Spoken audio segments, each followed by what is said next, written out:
नमस्कार। मुंबई से मैं हूं पूजा भारद्वाज और एनडीटीवी इंडिया के यूट्यूब पेज पर आपका स्वागत है। इस वक्त हम मुंबई के जुहू इलाके में हैं। केंद्रीय मंत्री नारायण राणे के घर के बिल्कुल बाहर उनका बंगला है, ये आदर्श बंगला, जो काफी समय से चर्चा में बना हुआ था क्योंकि यहाँ पर अवैध निर्माण को लेकर नोटिस दिया गया था बीएमसी की ओर से। और अब इसी नोटिस को लेकर बॉम्बे हाई कोर्ट का बड़ा झटका लगा है नारायण राणे को, जहां कहा गया है कि अवैध निर्माण जो उनके बंगले के अंदर बताया गया है बीएमसी द्वारा, उसे 2 हफ्ते के अंदर गिराना है और इसी के साथ ही 10 लाख रुपए का जुर्माना भी लगाया गया है। 21 फरवरी को बीएमसी की टीम यहाँ पर निरीक्षण के लिए पहुंची थी। उसके बाद 2 नोटिस दिया गया था बीएमसी की ओर से, 25 फरवरी और 4 मार्च को। 4 मार्च का जो नोटिस था उसमें अवैध निर्माण का जिक्र था और कहा गया था कि बेसमेंट से लेकर पूरे बंगले में कई बदलाव किए गए हैं, अवैध निर्माण हुआ है।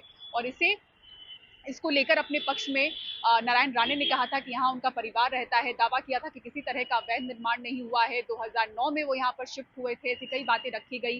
राहत के लिए वो कोर्ट पहुंचे थे, लेकिन आज कोर्ट का एक बड़ा झटका लगा है। तस्वीरें एक बार फिर से आपको दिखा दें, यही वो 8 मंजिला बंगला है केंद्रीय मंत्री नारायण राणे का, जिसके अवैध निर्माण के हिस्से को गिराने का आदेश देते हुए अदालत ने माना है कि बंगले के कुछ हिस्से के निर्माण में कोस्टल रेगुलेशन जोन और फ्लोर स्पेस इंडेक्स का उल्लंघन किया गया है। अदालत ने कहा कि बीएमसी राणे परिवार की कंपनी के आवेदन को स्वीकार नहीं कर सकती, जिसमें ये मांग की गई कि वो अनधिकृत निर्माण को मंजूरी प्रदान कर दे। अदालत ने कहा कि यदि इसे मंजूरी दी जाती है तो फिर बड़े पैमाने पर अवैध निर्माण शुरू हो जाएंगे। अदालत ने बीएमसी को आदेश दिया है कि वो 2 सप्ताह के अंदर जो इस बंगले के अंदर अवैध निर्माण हुआ है उसे हटाए। यही नहीं, कार्रवाई के 1 सप्ताह के भीतर अनुपालन रिपोर्ट भी सौंपे। बेंच ने राणे पर 10 लाख रुपए का जुर्माना भी लगाया है और अगले 1 सप्ताह के अंदर इसे जमा करने का आदेश दिया है। मामले की सुनवाई के दौरान नारायण राणे के वकील ने अदालत से अपने आदेश पर 6 सप्ताह के लिए रोक की मांग की थी, लेकिन ताकि वो सुप्रीम कोर्ट में अपील दायर करें, लेकिन अदालत ने इसे भी खारिज कर दिया। दरअसल नारायण राणे की कंपनी ने अदालत में अर्जी दाखिल कर मांग की थी कि वो आदेश दे कि बीएमसी निर्माण को मंजूरी प्रदान करे।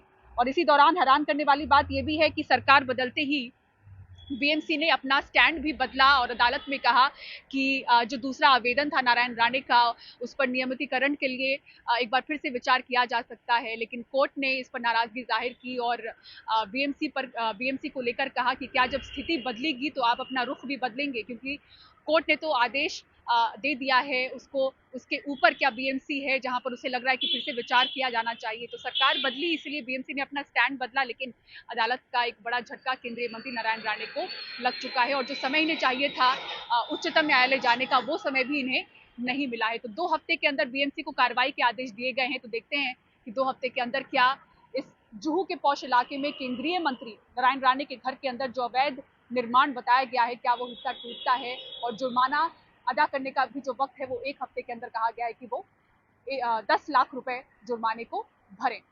मुंबई के जुहू इलाके से कैमरा पर्सन धनेश के साथ पूजा भारद्वाज, एनडीटीवी इंडिया के लिए।